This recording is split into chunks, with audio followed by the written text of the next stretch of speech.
Hinamon ng PDEA o ng Philippine Drug Enforcement Agency ang mga TV network na magsagawa ng surprise at mandatory drug test sa mga artista. Sabi ng PDEA, karamihan sa mga nasa lumang listahan ng mga celebrity na sangkot umano sa droga ay kabilang pa rin sa mahigit 30 nasa drugs watchlist nila ngayon. Ayon sa PNP, hindi madali ang pagkalap ng ebidensya laban sa mga celebrity na nasa watchlist. Tingin naman ng isang senador, dapat kasuhan na ang mga artistang ito kung may sapat ng ebidensya. May report si June Veneracion. Isang listahan na mula sa isang source na may pangalan ng 15 taga-entertainment industry na sangkot daw sa droga ang ipinakita namin kay PDEA Chief Aaron Aquino. Sabi ni Aquino, luma na ang listahan. Pero hindi na siya nagulat dahil karamihan daw sa mga pangalan na nasa listahan na aming pinakita ay kasama ngayon sa drugs watchlist ng PDEA.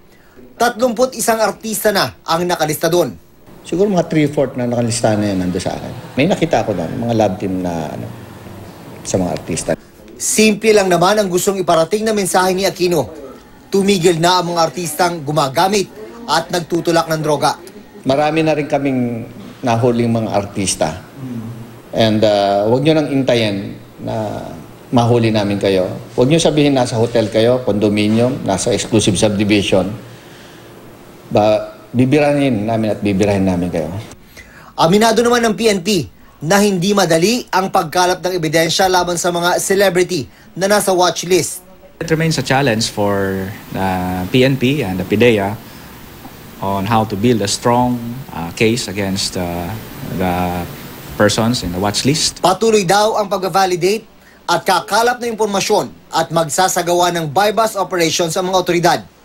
Kung meron man mga artistang sangkot sa illegal na droga, dapat kasuhan ng mga ito ng PDEA, imbis na ilantad lamang ang pangalan nila. Sabi ni Senate Committee on Public Order and Dangerous Drugs Chair, Senador Ping Lacson.